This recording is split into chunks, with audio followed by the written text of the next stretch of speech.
우리 앞뒤 좌우에 계신 분들과 함께 인사하도록 하겠습니다. 주님의 이름으로 사랑하고 축복합니다 하고 인사하시겠습니다.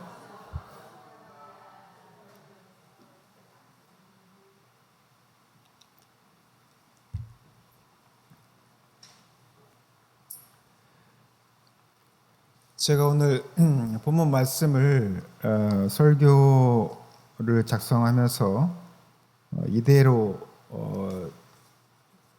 A4 용지에다가 옮겨놨더니 딱 2장 나왔습니다. 네. 읽는 것도 쉽지 않고요.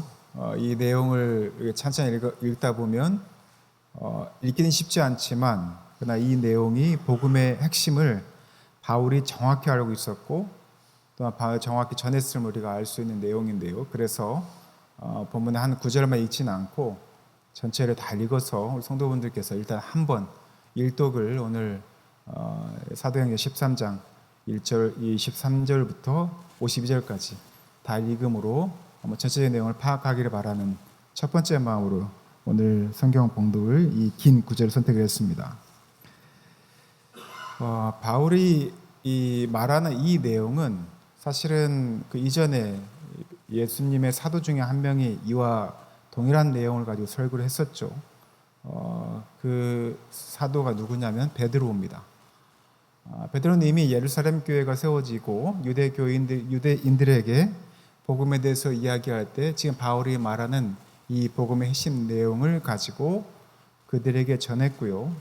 또한 바울은 그 복음이 너무나 명확하여서 그가 새로운 생명으로 살리게 되어진 그러한 말씀인 걸 알았기 때문에 확신 가운데 이 안디옥에서 회당 가운데 유대인들 또는 이방인들에게 안디옥에 있는 사람들에게 지금 복음을 전하고 있는 것입니다. 이 오늘 여러분들 읽은 본문은 복음의 진수라고 할 수 있습니다. 그리고 성령의 역사가 어떻게 오늘 본문에서 행해지고 있는지를 잘 드러내고 있고 또한 말씀을 듣는 그 자리가 어떻게 변화되어지는지 그 현장을 잘 보여주고 있습니다. 오늘 바울과 바나바는 구부로를 떠나서 밤빌리아를 거쳐 안디옥이라는 곳에 갔다라고 이야기를 합니다. 안디옥 교회와는 다른 안디옥입니다. 안디옥이 여러 군데가 있죠. 우리 한국으로 이야기하면 제가 어디 다른 데 가서 어디에서 오셨어요? 라고 이야기하면 제가 뭐라고 이야기할까요? 네, 전라도 광주입니다. 이렇게 얘기를 합니다. 아니면 조금 자존심이 세면 광주 광역시에서 왔습니다. 이렇게 얘기를 합니다. 왜 그렇게 이야기하게 됐냐면 제가 광주에서 왔습니다라고 이야기하면 반드시 되묻습니다. 경기도 광주입니까? 아니면 전라도 광주입니까? 그러면 저는 여지없이 광주 광역시입니다. 이렇게 얘기를 합니다. 그런 차이랑 비슷한 것이죠. 안디옥이라는 도시 이름은 그 당시에 우리가 아는 시리아에 있는 제가 오늘 시리아 하면 또 시리가 반응할까 봐 핸드폰 안 들고 왔습니다. 시리아 지역에 있는 안디옥이 있고요. 또 하나는 약간 터키 쪽에 있는 오늘 여기서 보면 뭐라고 되어 있죠? 비시디아 안디옥이라고 하는 곳이 있습니다. 이제 안디옥에서 파송을 받아서 바울과 그 일행이 이곳으로 오게 되었고요. 그리고 이곳 회당에서 유대인들과 또한 유대인 사람들에게 복음을 전하는 장면이 오늘 안식일에 전하는 이 복음의 메시지가 오늘 본문의 전체적인 내용입니다. 유대인 회당에서 복음을 전하는 일은 쉽지 않죠. 이미 예루살렘에서 또 안디옥에서 복음을 전했다가 죽을 뻔했던 그리고 야고보가 순교를 당하고 또 많은 성도들이 죽음을 당한 사건들이 있습니다. 아무리 이방 지역이라 할지라도 유대인들이 많이 모여있는 지역에서 복음을 전하는 일은 결코 쉽지가 않습니다. 그만큼 복음을 전하기 녹록치 않은 그런 장소였다는 것이죠. 그러나 유대인 회당에서 그래도 조금은 여유가 있는 그리고 조금은 넉넉하게 받아준 유대인 회당에서 기회를 얻은 바울은 담대하게 글쎄 복음을 전합니다. 그리고 그가 전한 그 복음이 우리가 말하는 복음의 진수입니다. 우리 그리스도인이라고 한다면 오늘 바울이 이야기했던 이 복음의 핵심적인 내용을 숙지하고 있어야 하고요. 혹시 여러분들 주변에 누군가가 복음이 무엇입니까? 라고 이야기하면 오늘 사도행전 13장 특히 16절부터 41절까지 있는 말씀을 보고 읽으시더라도 이 말씀을 그대로 낭독해 주셔도 거의 우리가 지금 똑같다고 생각하셔도 상관없을 만큼 바울은 복음을 정확히 이해하고 있었고 또한 복음의 진술을 드러내고 있습니다. 바울은 지금까지 자기가 알고 있었던 율법과 복음의 상관관계, 그리고 하나님의 예정 가운데 세워진 십자가의 사랑, 그리고 죽음을 넘어서는 부활하신 예수 그리스도의 이야기, 그리고 이에 대한 모든 말씀을 전하는 것이 오늘 복음의 핵심적인 내용입니다. 그리고 그가 전한 설교에서 다시 말하면 바울이 가슴 안에 두었던 예수 그리스도에 대한 뜨거운 그 복음의 이야기가 열정 가운데 유대교 회당에서 사람들에게 전해질 때 많은 사람들이 그 말씀을 받아들이고 회개하고 회심하게 되는 그런 놀라운 역사가 벌어지게 되죠. 오늘 본문 말씀을 특히 사도행전 13장 14절 이하로부터 있는 말씀을 제가 좀 더 쉬운 말씀으로 한번 읽어드리도록 하겠습니다. 이제는 눈으로 따라오셔도 되고요. 또 귀로 한번 들어도 좋습니다. 여러분들이 예배 전에 읽었던 전체적인 내용은 여러분들이 눈으로 또는 귀로 일독을 하신 거고요. 이독을 하신다 생각을 하시고 복음의 핵심, 진수라고 이야기하는 이 내용을 좀 더 쉬운 성경 세 번역으로 여러분들이 읽어드리도록 하겠습니다. 읽겠습니다. 사도행전 13장 14절부터 쭉 있는 내용입니다.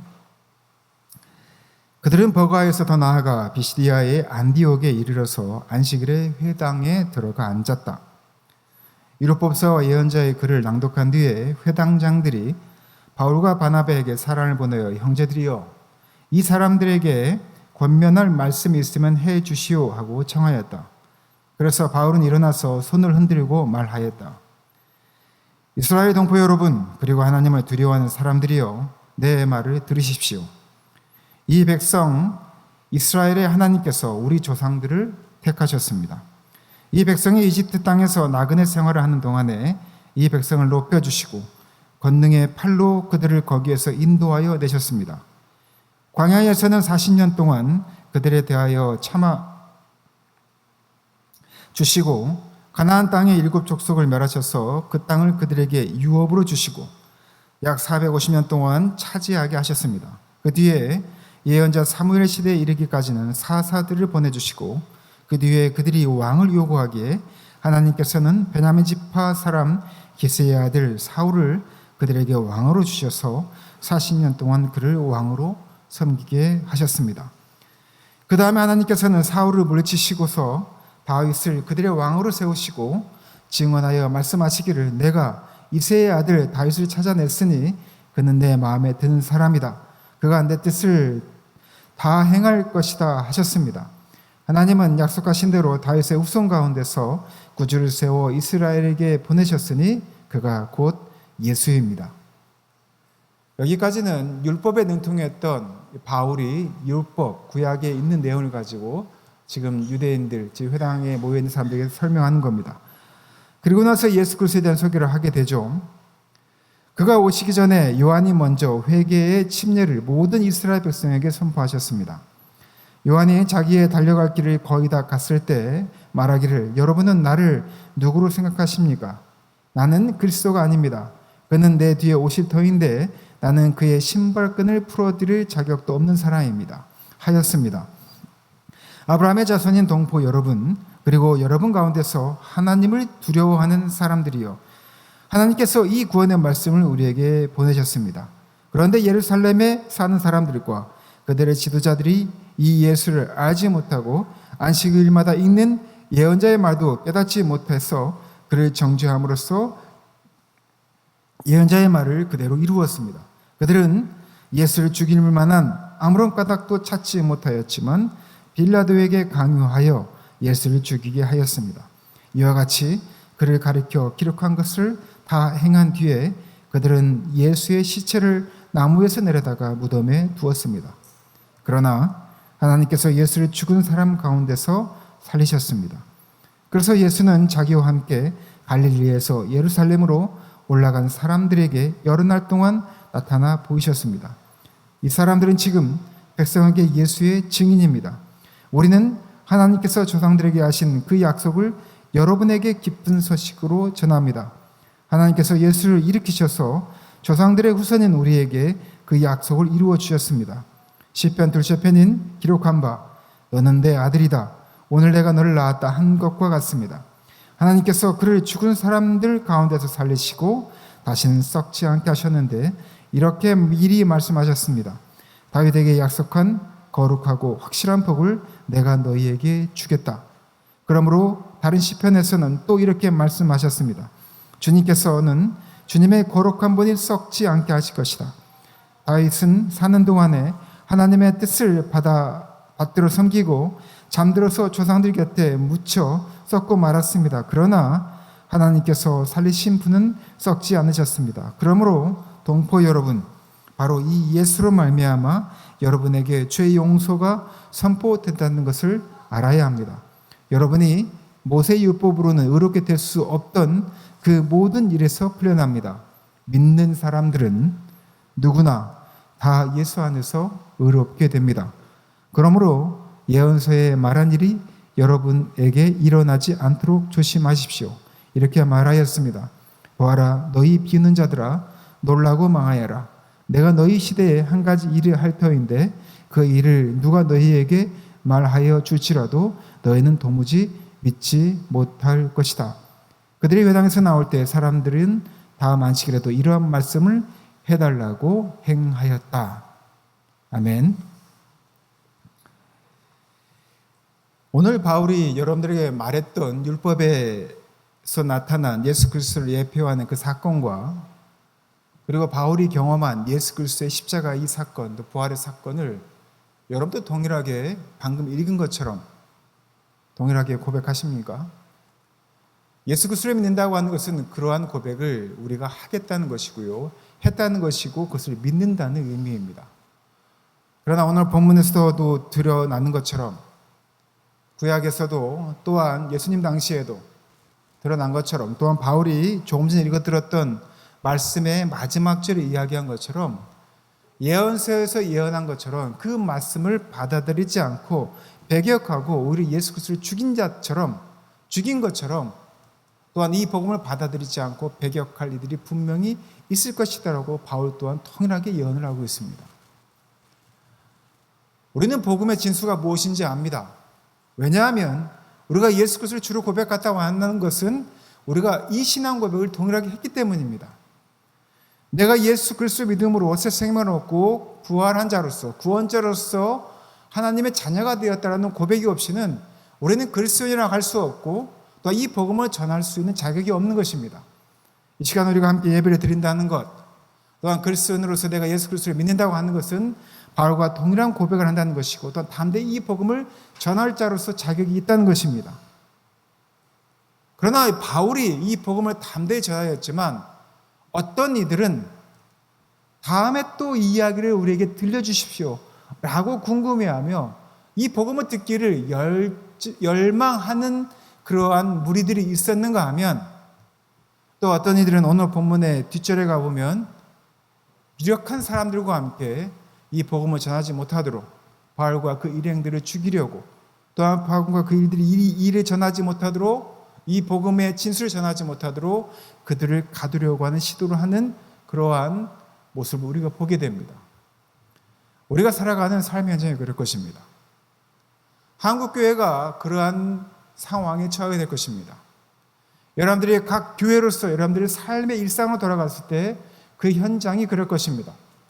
어떤 이들은 여러분들이 말하는 그 복음의 진수, 복음의 핵심 내용을 듣고 더 궁금해하는가 하면 더 들려달라고 이야기하는가 하면 또 어떤 이들은 그 복음을 배격하고 오히려 여러분들을 비웃고 또한 여러분들에게 손해를 끼치고 또한 여러분들이 공격할 수도 있습니다.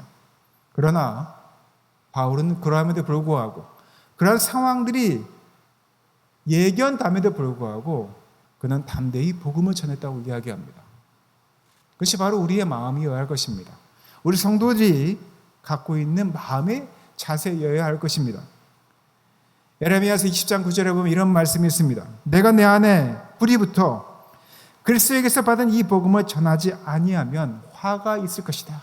이렇게 이야기를 합니다. 에레미야는 그 당시 이스라엘 사람들로부터 옳은 말을 한다는 이유로, 그들이 원하는 말이 아닌 하나님의 말씀을 전한다는 이유로 배격당하고 매를 맞았던 사람입니다. 그런데 그러할수록 에레미야는 이렇게 얘기했습니다.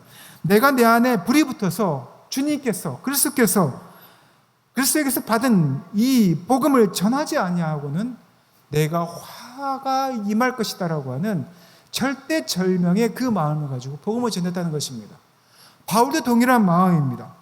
바울도 이 복음을 선포하지 아니하면 죽어가는 생명들이 새롭게 살아알지 못할 것이라는 것을 알았기에 그들에게 이 기쁜 소식을, 복음을 전하고자 하는 그 열정으로 이 복음의 진술을 전하게 된 것입니다. 그래서 그는 두려움이 없었던 것입니다.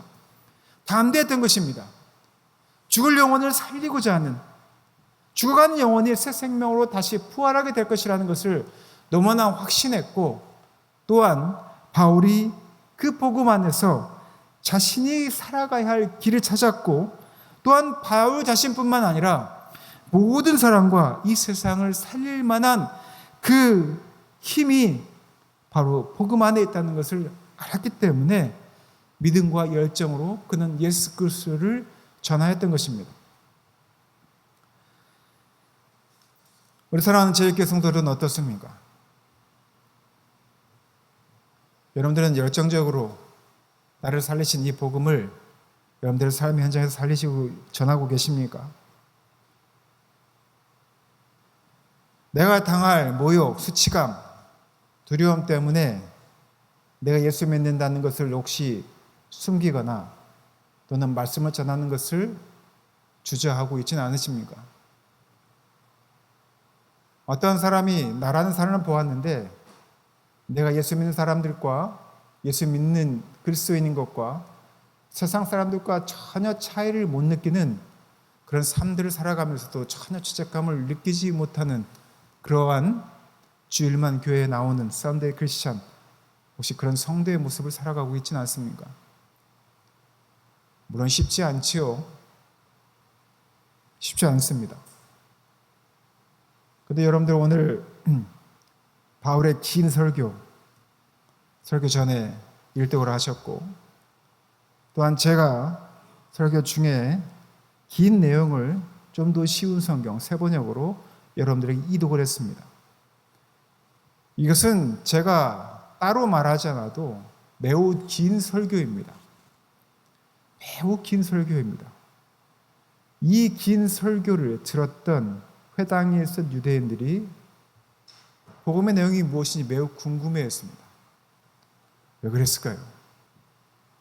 물론 여러 가지 이유가 있었겠습니다만 첫 번째는요, 바울은 확신 가운데 이 복음의 진술을 자신이 느꼈던 그 감정 그대로 전했습니다. 진실하게 전했다는 겁니다. 사람은요, 어떠한 일에 대해서 진심으로, 전력으로 정말 진지하게 무언가를 이야기하면 그 말에 귀를 기울입니다. 우리 사랑하는 성도들은 어떻습니까? 내가 복음을 전할 때, 그리스도의 사람을 살아갈 때 얼마나 진실되게 또한 진심으로 열정적으로 복음을 전하고 살아가고 계십니까? 바울의 긴 설교가 끝났을 때 왜 그들은 그렇게 그 다음 말씀이 궁금했을까요? 어쩌면 똑같은 말씀이 똑같이 반복될지 모르겠지만 그들이 새롭게 들은 그 말씀을 왜 그들은 귀 기울여 드리려고 하고 다음에 와서 또다시 그 말씀을 들려달라고 했을까요? 세상에 많은 사람들은 갈증 가운데 있습니다. 우리는요, 많은 사람들이 풍족한 가운데 살아가고 있다고 하지만 생각보다 많은 사람들은 그 인생의 결핍을 경험하고 살아가고 있습니다. 본인이 어떻게 가야 할지 모릅니다. 많은 종교들, 무당, 그리고 내가 무언가 불안한 것을 해소할 수 있는 그러한 대체물들을 찾아갑니다.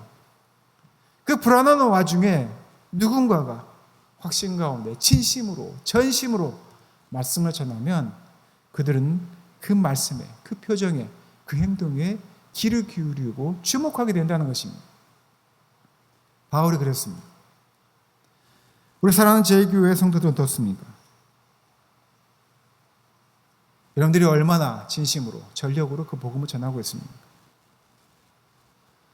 목사님 아무리 그렇게 해도 복음이 전해지지 않는 것 같습니다. 그는 가끔 저를 경멸하는 것 같고 조롱하는 것 같고 가끔은 저를 왕따시키고 저를 피하는 것 같습니다. 너무나 낙심됩니다. 낭망됩니다. 이야기할 수 있습니다. 바울에게는 좋은 일만 있지 않았습니다. 오늘 본문은 어떻게 결론을 맺냐면요. 한번 본문을 볼까요?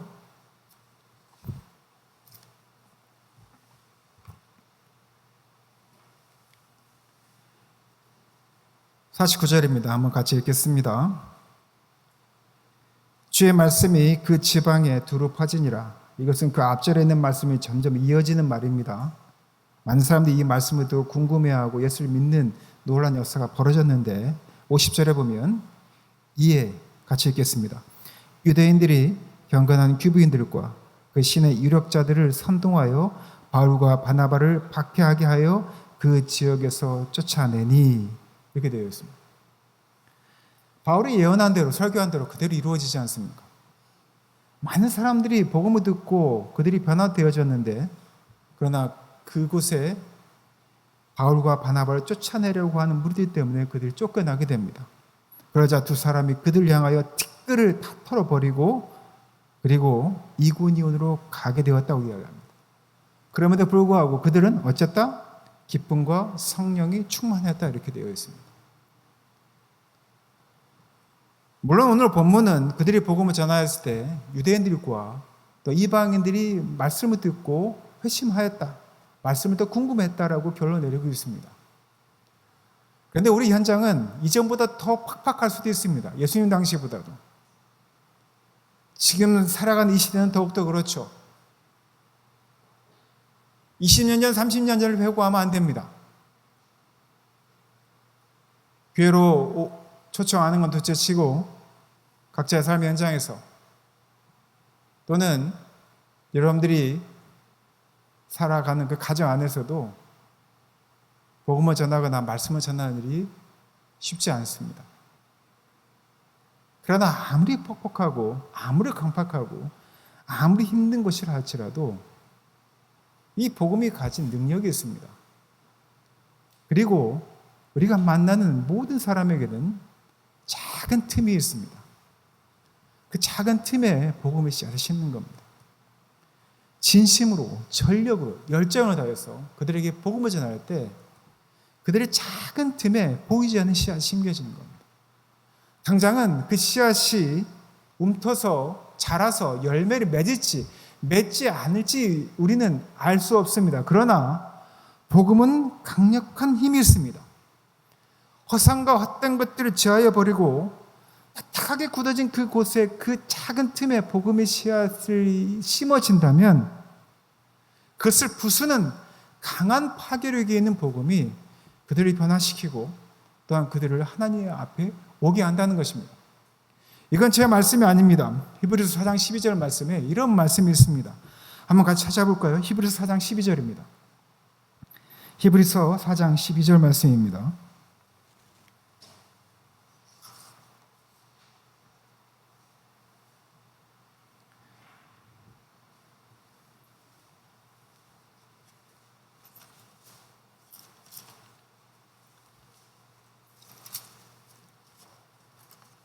제가 이 성경은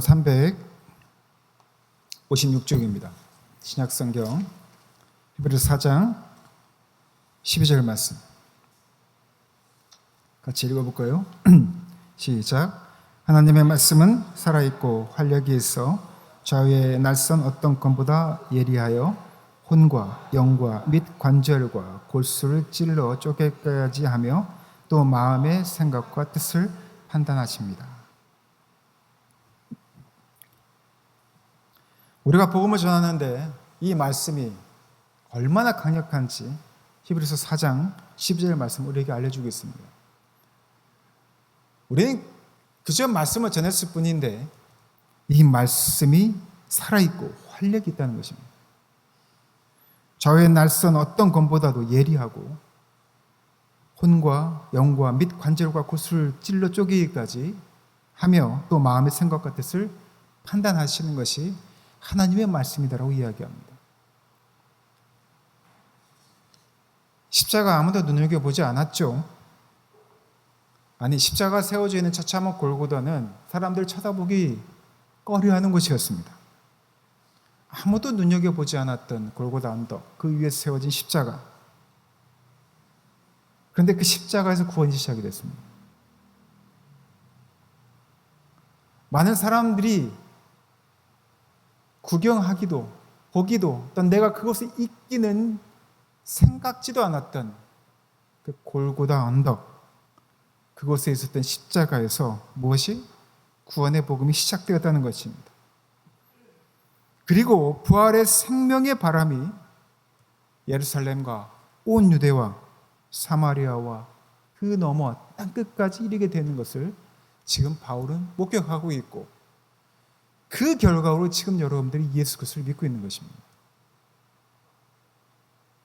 그러니 우리가 복음을 전하면 불가능할 게 무엇이 있겠습니까? 우리가 할 것은 그 작은 틈에 복음의 씨앗을 찢는 겁니다. 어떻게? 바울처럼 담대히 전력을 다하여 진심으로 열정을 다하여 복음을 전하는 것입니다. 그 진심이 그들의 틈 사이에 복음의 씨앗을 찢는 일을 하게 될 것입니다. 그들을 배격하는 이들이 분명히 있습니다. 여러분들이 그렇게 할 때 여러분들 힘들게 하는 이들이 분명히 있습니다. 그러나 이 말씀이 있고 여러분들이 복음의 씨앗을 심고 또한 그 가운데서 담대히 복음을 전할 때 오늘 본문의 마지막 절에 나와 있는 말씀처럼 그들이 기쁨과 성령이 충만하여 떠나는 것처럼 우리도 우리의 삶 가운데 복음이 가는 길에 기쁨이 있고 성령이 충만함을 우리가 경험하게 될 것입니다. 그리스도인들의 인생은 전 인생은 그래야 됩니다. 우리가 항상 모든 것들이 풍족하고 힘들지 않음의 연속이 아니라 우리 안에 절망이 있고 힘들고 어려움의 연속이라 할지라도 그것에 복음의 씨앗을 심고 담대히 나아갈 수 있는 복음의 그 가는 길에 바로 기쁨이 있고 성령 충만함이 있음을 우리가 내내 경험하며 살아가는 것이 바로 그리스도인들의 삶이라는 것입니다. 사랑하는 제일교회 성도 여러분, 복음이 어려우신가요? 아니, 복음이 뭔지는 알겠는데 복음을 전하는 일이 너무나 어렵습니까? 그러나 복음을 전하면 그 이후의 일은 성령님께서 하십니다. 그저 우리가 전하는 복음을 전심으로, 진심으로, 열정을 다하여 전하고요. 또한 복음에 합당한 삶을 살아갈 때 그 복음의 씨앗이 심겨진 그 사람은 결국 성령으로 인하여서 예수 그리스도를 만나게 될 그 길이 열릴 것입니다. 우리는 그것을 믿고 신뢰하고 오늘 또 여러분들의 삶의 현장에서 복음을 전해야 합니다. 그리고 복음에 합당한 삶을 살아야 합니다. 여러분들을 보면 야, 정말 저 사람은 예수 믿는 사람이야. 야, 저 사람은 그리스도인이야. 그가 전한 복음에 맞는 합당한 삶을 살아가고 있는 사람이야. 나는 그렇다면 저 사람의 복음이 무엇인지 더 궁금해 라고 하는 그러한 회답이 우리한테 분명히 있어야 된다는 것이죠. 말씀을 맺기 전에 여러분들의 한 가지 이야기를 들려드리고 설교를 마칠까 합니다. 어느 택시 운전사의 고백입니다.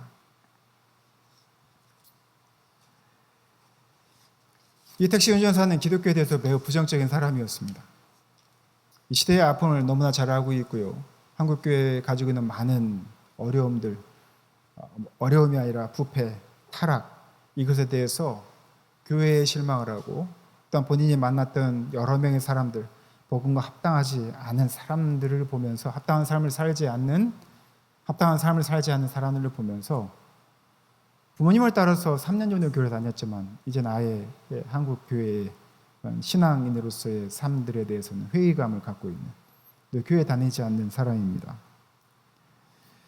한 번에 이분이 택시 운전을 하는데 어떤 60대 여자분이 택시를 탔는데 하자마자 이렇게 여러 가지 주변 이야기를 하다가 이런 질문을 하더랍니다. 기사님, 혹시 교회 다니세요? 이런 이야기를 하더랍니다. 이 택시 운전사는 그렇게 무례한 사람은 아닙니다. 그래서 이렇게 들어주기도 하고 맞장구도 쳐주는데 자기가 교회를 다닌다고 하면 어느 교회 다니냐 막 이렇게 꼬치꼬치 깨물을 것 같아서 그냥 교회 안 다닌다고 이렇게 이야기를 하고 뭐 화제를 돌리려고 했는데요. 도착지에 내려주니까 또 한마디를 또 하고 가시더랍니다. 전도하시는 분들 항상 그런 얘기 하시지 않습니까? 기사님 꼭 교회 다니셔야 합니다. 이야기를 하실 때 기사님 교회 다니십니까? 라고 질문하고 안 다닌다고 하니까 기사님 꼭 교회는 다니셔야 합니다. 라고 이야기를 했습니다. 이것을 부정적으로 이야기하는 게 아니에요. 본인이 당한 여러 가지 사례들을 한 이야기합니다. 그만큼 주변에 많은 사람들이 복음을 전하고 그리고 눈만 돌리면 십자가가 보이고 또한 교회 다니는 사람들이 한국 전체 인구 중에 몇 퍼센트다. 우리가 과거에는 1200만까지 이야기할 만큼 4분의 1이 교회를 다닌다고 할 만큼 이 기독교가 아주 큰 벼슬을 떨쳤던 데가 있습니다. 그런데 이 택시 운전사가 과거에는 교회를 많이 비판했습니다. 그 이유가 뭐냐면 우리 광주에 5.18의 아픔이 있죠. 5.18의 대학생 시대를 겪었던 이분이 5.18의 그 잔인한 학살을 주도했던 전두환 대통령을 위한 조찬 기도회를 한국의 유수한 목회자들이 23명이 모여서 전두환 씨를 축복하고 또한 우리나라의 대통령으로서 칭찬하는 것을 보고 이미 80년대부터 이분은 기독교 회의를 느꼈습니다. 그분의 입장에서는 그렇습니다.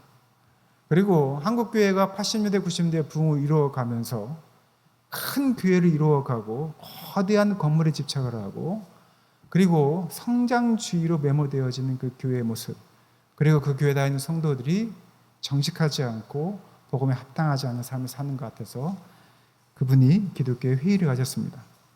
그런데 그분이 쓴 글에 그러나 이제 자기는 기독교를 비판하지 않는다. 아니 비판은 하지만 이젠 더 이상 자기는 기독교를 불편하게 생각하지 않는다. 나는 기독교에 대한 생각이 불편했던 생각이 바뀌었다고 이야기를 합니다. 왜 바뀌었을까요?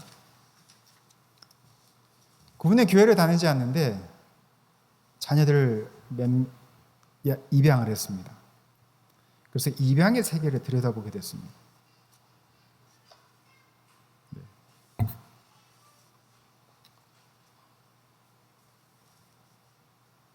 한국에 많은 입양인 그 고아들이 있는데요. 그리고 그를 입양하는 부모들이 있는데 자기가 자녀들을 입양하다 보니까 한국에서 누가 입양을 하고 해외가 얼마나 입양이 되고 한국 내에서 누가 가장 많은 사람들이 입양을 하는가 이 장면을 쭉 봤더니요. 이분이 쓰신 글에 보면 이렇게 되어 있습니다. 제가 퍼센트가 있는데요. 한국 내 입양 부모 중에 기독교인 어머니의 비율이 전체 92.2%를 합니다. 그중 개신교가 78.9%고요. 아버지가 목회자인 교회가 17.7%입니다. 그리고 입양 부모들 중에 기독교인이 대략 전체적 60% 되고 그냥 측은지심으로 입양한 사람들이 한 10에서 20%, 그리고 타 종교 분들이 이제 나머지 퍼센트를 한답니다. 제가 이 통계를 이야기하는 이유는 기독교에 이렇게 좋은 일 많이 하지 않냐고 자랑하려고 하는 이야기가 아니에요. 기독교를 불편하게 여겼던 이 택시 운전사가 이제는 기독교를 불편하게 여기지 않는 이유가 뭐냐면 의외로 생각보다 많은 그리스도인들이 보이지 않는 곳에서 복음에 합당한 삶들을 살아가는 이들이 꽤 많더라는 겁니다. 큰 교회 또는 유력한 목회자들이 정부나 아니면 돈에 얽매여서 잘못된 삶들을 살아가는 것에 제가 실망을 했는데 실제로 내가 알지 못하는 내가 어찌 보면 들여다보지 않았던 생각보다 많은 그리스도인들이 각자의 삶의 자리에서 그리스도인의 삶들을 살아가려고 무던히 노력하고 있는 모습을 보았다는 것이죠. 그는 입양을 통해서 입양 세계에서 보여지는 수많은 그리스도인들이 드러내지 않고 입양을 통하여서 복음에 합당한 삶들을 살아가는 또 다른 한 면을 보게 된 겁니다. 제가 한 사례를 말씀드린 거예요. 택시 운전하시는 분은 이것이 자기 눈에 들어온 겁니다. 그리고 그 안에 있는 그리스도인들이 보인 것이죠. 물론 입양 부모들 중에 여러 가지의 다양한 모습들이 있겠죠. 제가 오늘 이 사례를 여러분들이 설명하는 이유는 그리스도인들이 모든 것을 헌양받지 못합니다. 그리고 모든 그리스도인들이 다 제대로 사는 것이 아닙니다. 그리고 우리는 기독교에 대해서 내가 살고 있는 현재 개신교의 환경과 또 내 교회와 또한 내 주변에 많은 그리스도인들에 대해서 많은 비판과 염려들을 내뱉을 수 있습니다.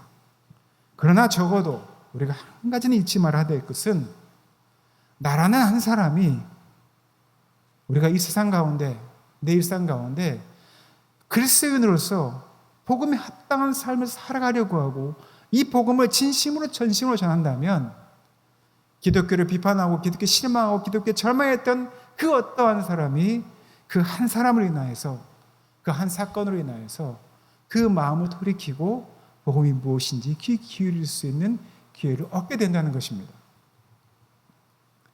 사랑하는 제일교회 성도 여러분, 세상은 허락하지 않습니다. 마귀 사탄은 우리를 어떻게든 삼키려고 할 것입니다. 여러분들이 복음을 전하려고 하면 방해하겠죠. 여러분들 삶의 환경을 더 어렵게 할 것입니다. 여러분들을 쫓아낼 수도 있습니다.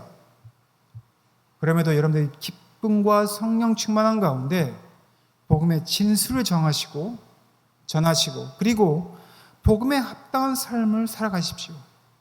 그것이 아직 예수를 알지 못하거나 또 상처받은 그 사람들의 상처, 그 틈에 복음의 씨앗을 심는 여러분들의 그리스도의 삶의 자세입니다. 이것이 여러분들이 복음이 가는 여정입니다. 그 길입니다. 여러분 죽을 때까지 여러분들이 뭘 하며 살아가시겠습니까? 세상의 불을 취하는 것이 아니라 물론 열심히 노력하면 여러분들에게 재산이며 또 뭐 건강이며 많은 허락해 주시겠지만 그리스도인들의 가장 첫 번째 목표는 예수 그리스도를 알지 못한 이들에게 이 생명과 같은 복음을 전하는 것입니다. 경험한 자로서 복음을 전하시고 복음에 합당한 삶을 살아감으로 이 복음에 가는 길이 따라서 기쁨과 성령 충만한 가운데 살아가시기를 예수님의 이름으로 축원하고 부탁드립니다. 함께 기도하겠습니다.